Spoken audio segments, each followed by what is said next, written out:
On April 15, 2017, 54-year-old Xisco Gràcia found himself in every cave diver's worst nightmare. He was trapped in an underwater cave, relying on an air pocket for survival. Completely out of gas in his tanks and his flashlight on the verge of dying, hours slowly turned into days. As a geology teacher, Xisco spent most of his weekends mapping the underwater caves of Mallorca, a small island off the east coast of Spain. A pioneer in the Mallorca area, he is considered one of the best, or at least one of the most veteran cave divers in the area. Having over 1,000 cave dives under his belt, Xisco has been a part of over 60 kilometers of discovered caves along the coast of Mallorca. Being a skilled cave diver, he knew all the proper precautions to take while diving. However, even that wasn't enough to prevent the random accident that quickly turned his underwater adventure into a horrible nightmare. On a weekend in mid-April in 2017, Xisco and his diving partner, Guillem Mascaro, wanted to explore Cova de Sapaqueta, a cave with numerous chambers about a mile from the cave's entrance. Spending their average weekend within these caves was nothing new for this pair, as they have mapped several caverns inside and plan to continue that work this weekend. It would take the divers nearly an hour of swimming before they finally reached the first of the chambers, entering the Sapaqueta cave. Xisco and Guillem entered the cave and quickly found the guideline. When cave diving, it's always important to make sure that you have a guideline, and if divers frequent a cave, you can sometimes find a fixed guideline inside, meaning that you wouldn't have to lay a safety line each time you go in and out. These lines would already be inside and you would leave them there as you left. This was the case for this dive. The pair wanted to follow the guideline to a specific portion of the cavern that each man wanted to visit. After entering the caves, the two divers went about their own business. Xisco spent time collecting rock samples, and Guillem swam off to chart a nearby chamber. These caves fascinated the divers because they originally weren't underwater caves. These chambers were flooded when sea levels rose more than 60,000 years ago, and they hold some amazing knowledge and history inside them. Once the divers had consumed their allotted amount of air, they started to head back home. Xisco and Guillem met by chance at a junction, and at this moment, attempting to avoid a collision, they accidentally stirred up silt.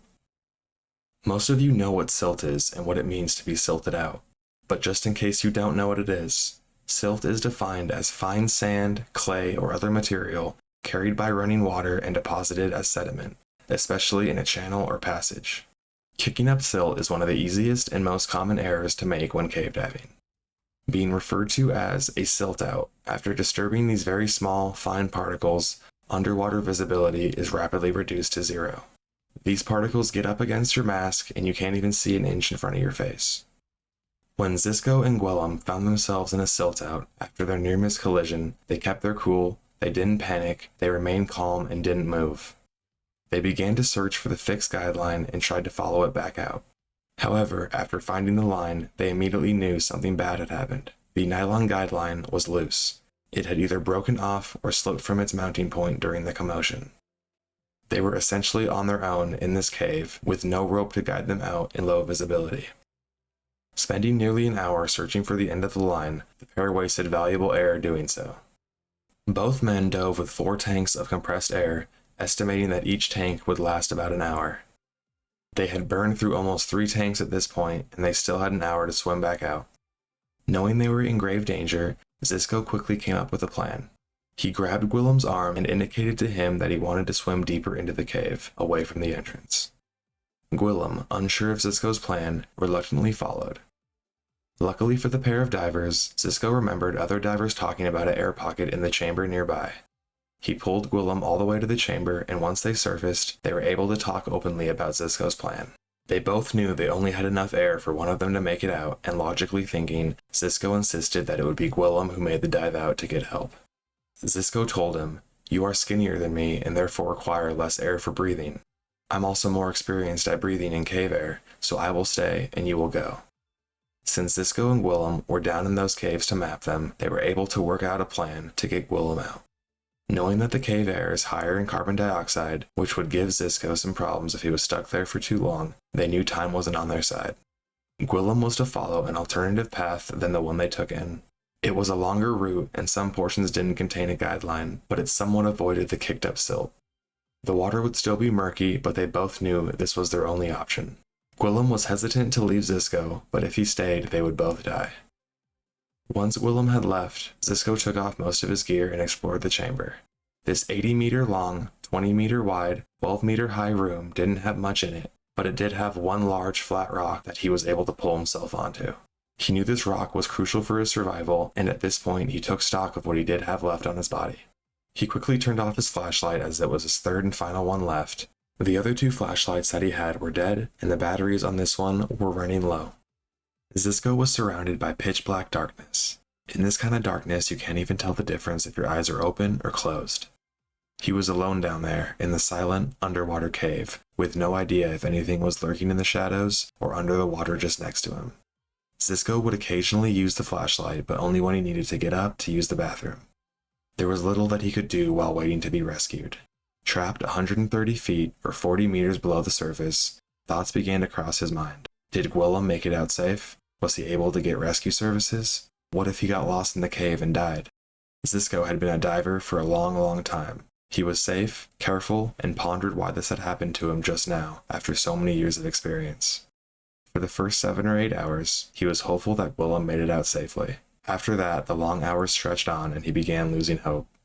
He thought about his 2 children, a son and daughter, how they were too young to lose their father, and what might happen to them next. Fatigued from the high levels of carbon dioxide, Xisco still found it impossible to sleep. His thoughts kept spinning in circles, and at one point he got the feeling that there were lights under the water, and he thought he could hear the sound of bubbles breaking the surface. Rescue divers, they're here, he thought. He sat up and turned his head. Nothing. Xisco knew he was hallucinating. At what he thought was a full 24 hours after Gwillem left, he heard noises. At first he thought it was the sound of tanks being filled with air for a rescue team. Then he thought it was a rescue team trying to drill through the rock to get to him. But then the noises stopped, and that's when Xisco faced his darkest moment. He thought about how he could die the way most divers feared most, starving to death alone. He reached his hand down next to him, wrapped his fingers around his dive knife, and thought to himself, "This is my last resort. I can either choose to die slowly or die quickly." As he was thinking this, it was nearly 3 days after he set out on this dive. He then began to hear sounds of bubbles again. He looked over and saw a light under the surface. It was slowly getting brighter and brighter, but he knew this was probably just another hallucination. And then a helmet emerged. It was Xisco's old friend Bernat Clamore and another man, John Freddy. Xisco couldn't contain his excitement. He jumped into the water and embraced his friend. Bernat asked him how he was, if he was okay, and saying how terrified he was that he was going to find him dead. After calming down, Xisco was able to catch up with his old friend.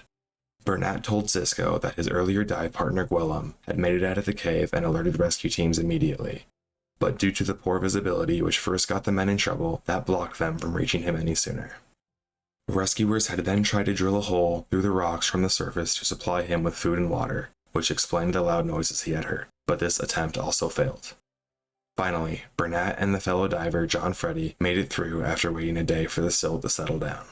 Bernat told Xisco that he had to leave him once again to alert the rescue team that he had found him alive, and to bring back gas for him to breathe on the exit. Bernat left him some glucose pouches to help raise his energy levels, and took off back underwater, leaving Xisco alone once again. After another 8 hours, Xisco finally emerged safely out of the underwater cave and back to the surface. He later said it was the happiest 8 hours of his life, and that the exit dive was the most beautiful dive he had ever been on. On Monday, April 17th, 60 hours after his dive first began, Xisco emerged from the water, and Gwillem was there to meet and embrace him.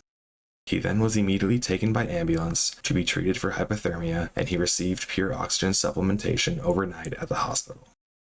Xisco had kept his emotions under check during this entire event. It was ultimately what helped save his life, but as he watched the news coverage the next morning, he wept. He was so thankful to have been rescued and to still be alive. Just 1 month after Xisco's close encounter with death, he entered the caves of Sa Pequenta once again.